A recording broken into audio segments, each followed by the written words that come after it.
Way back in 1890, the pioneering psychologist William James basically said, hey, everyone knows what attention is. He described it as your mind taking possession of one idea, one thing, and just shoving everything else to the side. It's that feeling of grabbing onto one thought and holding it tight. But do we really know what it is? Is it that simple? Turns out what he called taking possession is this incredibly complex dance of filtering, selecting, and processing that's happening inside your head every single second. So yeah, let's dive a little deeper. Okay, so to really get a handle on what attention is, scientists back in the 50s started with a situation you've definitely been in. They gave it a pretty cool name, the cocktail party problem. Now seriously, think about it. How do you do that? You're in a loud, crowded room, music's playing, people are talking all around you, and somehow you can just lock on to one person's voice and follow their story. It seems so simple, but that one little trick is the key to figuring out how your brain deals with a total information overload. So, to pull off that cocktail party trick, your brain has to do something amazing. It has to concentrate its awareness on one thing while actively, and I mean actively, shutting out everything else. And that's a huge takeaway here. Attention isn't just about what you focus on, it's just as much about what you decide to ignore. Okay, so how does it actually do that? Well, it turns out our brain has a couple of mean strategies. 2 ways it copes with all the noise and distractions of the world. And believe me, we use them all the time. First up, you've got selective attention. That's your brain's laser focus mode, right? Like reading a book in a noisy cafe. Then you've got divided attention. This is when you try to split your focus between 2 or more things, like driving while you're talking on the phone. We all call it multitasking, but you're about to see it's kind of a myth. And it's a myth that has a pretty high price. So, to help us all wrap our heads around how the brain filters reality, scientists came up with some really great metaphors. Think of them like simple models to help us picture what's going on up there when we're trying to pay attention. All right, model number 1, the filter. A psychologist named Donald Broadbent came up with this, and it's a really powerful idea. He pictured attention as, well, a filter. So here's how his model works. Imagine all the sensory stuff around you, sights, sounds, everything. It all goes into this sort of temporary holding area in your brain. Then a filter kicks in. It picks just one thing to pay attention to, based on something simple like how loud it is or where it's coming from. And here's the kicker.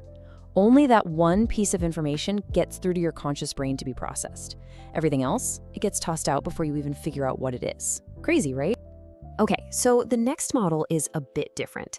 Instead of a filter, imagine your attention is like a spotlight. You can swing it around your mental stage, right? And whatever that light hits, you see it in crystal clear, high-def detail. Everything else, out in the dark, it's just fuzzy. And then someone came along and said, hey, what if that spotlight could zoom? And that's the zoom lens model. It's a great upgrade to the idea because it suggests our attention isn't just a fixed beam. It can zoom way in for tiny details, like when you're scanning a crowd for one specific face, or it can zoom way out to get the big picture, to take in the whole scene. So, okay, we've got these cool metaphors, the filter, the spotlight, the zoom lens. They're great ways to think about it. But what's actually going on inside our heads? Let's go down to the engine room and look at the real brain networks that make all this work. A neuroscientist named Michael Posner figured out there are 3 main networks working together. First is the alerting network. That's basically your brain's get-ready signal. Then there's the orienting network, which is what actually points your attention at something, like when you turn your head toward a sudden noise. And finally, you have the executive network. This one's the boss. It steps in to sort things out when you've got competing things trying to grab your focus. And all 3 of these jobs are pretty much managed by something called the frontoparietal attention network. You can just think of it as the control center. It's what gives you the power to voluntarily direct your attention. It's the reason you can decide to focus on reading a book instead of just automatically staring at the brightest, loudest thing in the room. Okay, so why should you care about all this brain science? Well, because it helps explain something really important about our distracted world, and that's the myth of multitasking. Let's look at the hard data. So here's the deal. Research shows that when you think you're multitasking, what you're really doing is switching back and forth between tasks super fast. And every single switch costs you a little bit of mental energy. You can see it right here in this chart. Just look at that performance drop. When you try to do more than one thing at a time, your performance just tanks. You're slower and you mess up more. And in a high-stakes situation like driving a car, that performance drop can be downright dangerous. I mean, the studies are crystal clear. When drivers are multitasking, they brake slower, they make more mistakes, they drift out of their lane, they're basically less aware of everything happening around them. And this is so important. Listen to this. Studies show that using a hands-free phone doesn't fix the problem, not at all. And you know why? Because the problem was never about your hands being busy. The bottleneck is cognitive. It's in your brain. Your attention is tied up in the conversation, which means there's just less brain power left over for the actual, life or death task of driving. So what's the big takeaway from all this? It's that your attention is a finite resource. It's valuable. You can't just split it up for free. There's always a cost. The best way to think about it is like a battery.